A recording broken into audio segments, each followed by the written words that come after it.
Okay, so I started by pulling up these panels so that we could remove the radio, the old radio housing that was all there. And you just needed to unplug those bits that were in there. So next we're going to be taking off the components from this old panel that we need and just installing them onto the new panel there.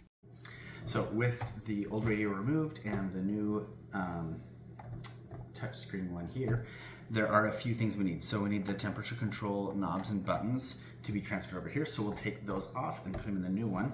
And then also from this side, we have these white clips, which were important in holding the whole panel into place. So you will need to get those off from there and attach them. I've already put one on there. Attach them onto the new one. As you can see, I removed the bottom segments there as well as the air vent, and so they fit in here. We got the hazard lights, make sure that button still works. You got your temperature control buttons and knobs, all that good stuff. So all that needs to transfer over. And the way that happened was just a set of screws on each one. So think of each of those housings. You just had some screws on each one that needed to come off. So take those off the old one, plug them back in here. And then, like I said, those white notches, tabs, whatever you want to call them. So make sure you get those in, and that'll help so that you can click it back into your car when it's ready to go in. On the back of this, we have all the ports you're going to need here. So I'm going to start with this one. These ports are going to connect to the wires that you already have in your car. So this is all part of that wiring harness. They're going to go directly into here, and it simplifies it into these two simple little bits. The power one's going to go there, and this one's going to go right over there. So those will just slide into those spots there. I'm going to keep them apart so you can see everything else I'm talking about. Here is the GPS sensor. So this one has a little cable built in there, and it's going to plug in on the back right there.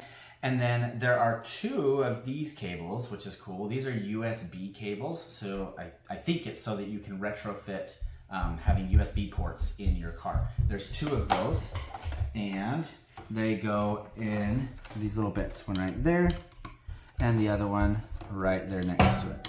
Once again, I'm going to move those out of the way so you can see as I finish talking about the other parts. Here's the backup camera. This is what you're going to install on the back of your car, and it has a few of these kind of end connectors built in right there. So the red one is going to connect with this one, and this has some other little cords here. The manual will tell you where to connect these cords, right?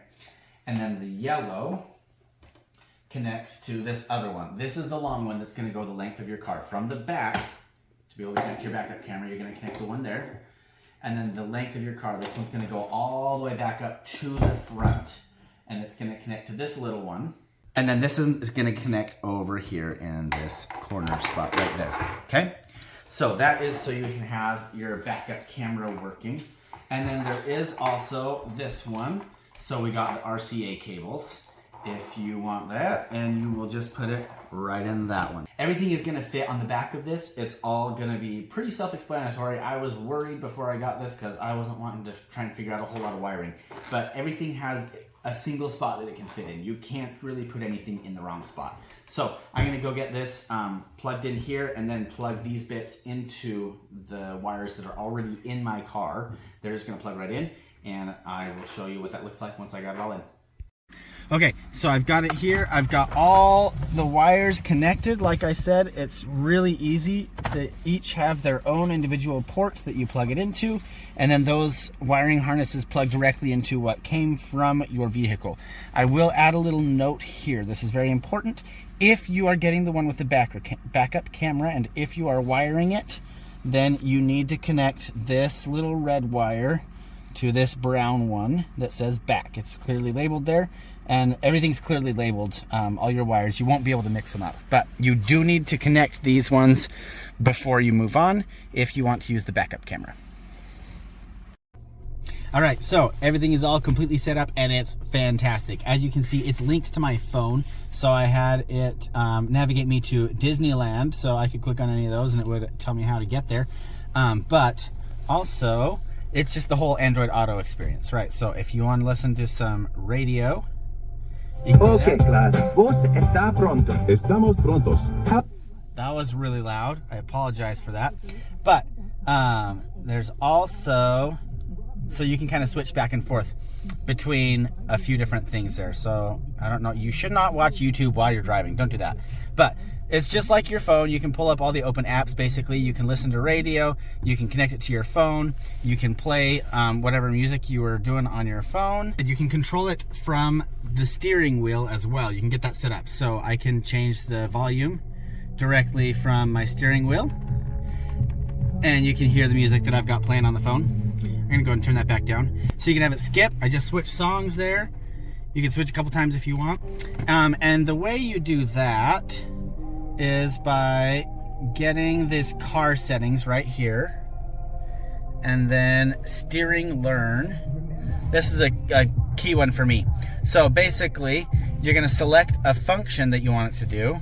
So hey, the volume up button, and then you press and hold that on your steering wheel, and then you set it up. Hey, now I push the volume up, we'll control the volume up. There's lots of different options from there, so you could set it up for phone calls directly from your steering wheel if you want. But this is gonna be an awesome device here, full Android Auto experience. So you can speak to it, you can make phone calls, all that good stuff. I think you guys are gonna love this.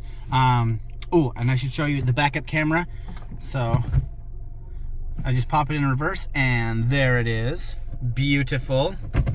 So if you get the backup camera option, then it's really nice to know that that works for you there. And I think you guys are gonna love this. It's really beneficial for my driving experience, especially to be able to switch back and forth between radio, to be able to cast whatever audio type things I want from my phone, whether I'm listening to a book or listening to music. I can cast that directly here, and it links automatically. So it's gonna be an awesome little device, and you guys are gonna love it.